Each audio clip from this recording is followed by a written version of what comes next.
Hello there, it's your friend Phil, Project Management Trainer and Coach. Welcome to part 2, 7 things every hired PM should do. In the last episode, we talked about understanding your job and seeking to understand what you were employed to do. In this episode, we're talking about knowing the organization. Take your mind back to your very first job. When you got into the firm, did you know all the big players? No. When you were leaving the firm, were you aware of all the big players? Probably a lot more than when you first got in.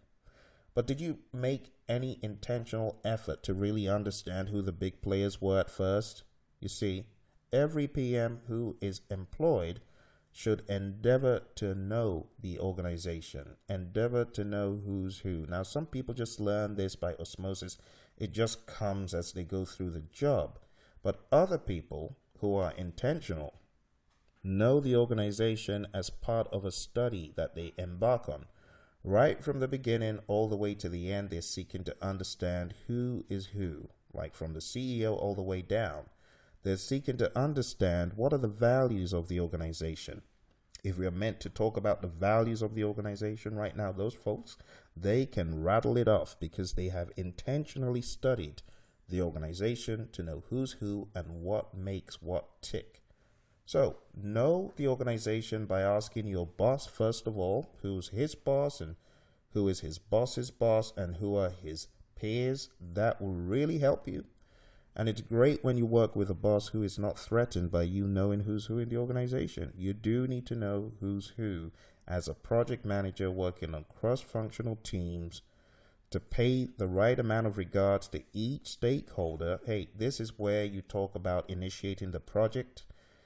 And you look at this as being one of the things you do. It's like your stakeholder analysis. You know, you have to know who is who in the organization. Study org charts. A lot of firms update org charts weekly, some monthly. But know the org chart. Study it. Know who these folks are. And it will greatly help you.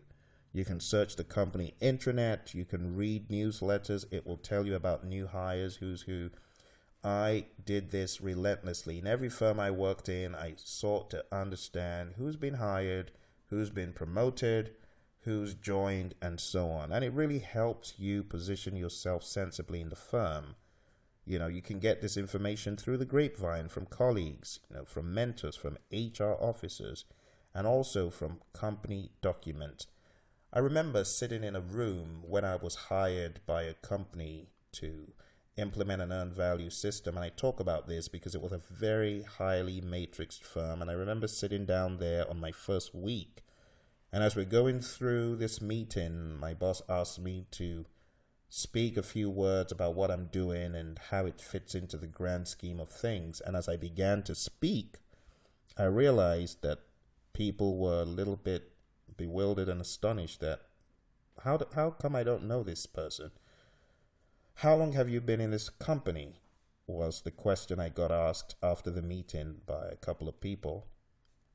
And I remember the look of shock on their faces when I told them I had just joined the firm. They couldn't believe how I knew the organization so well, how I knew the culture so well, and how I knew the big players. They were absolutely astonished. How did I get that far? By knowing the organization through intentionally studying it, by intentionally trying to understand where we were coming from. We had just gone through a merger and acquisition, trying to understand what was the basis for the merger and who came with the merger and who has been integrated into the merger. These are things that you should try to understand as a PM coming in. It will help you get further ahead in your projects, and it will help you be able to penetrate the organization in an intentional fashion. Thank you for your audience. In our next episode, we'll be taking a look at part 3 of 7 things every hired PM should do.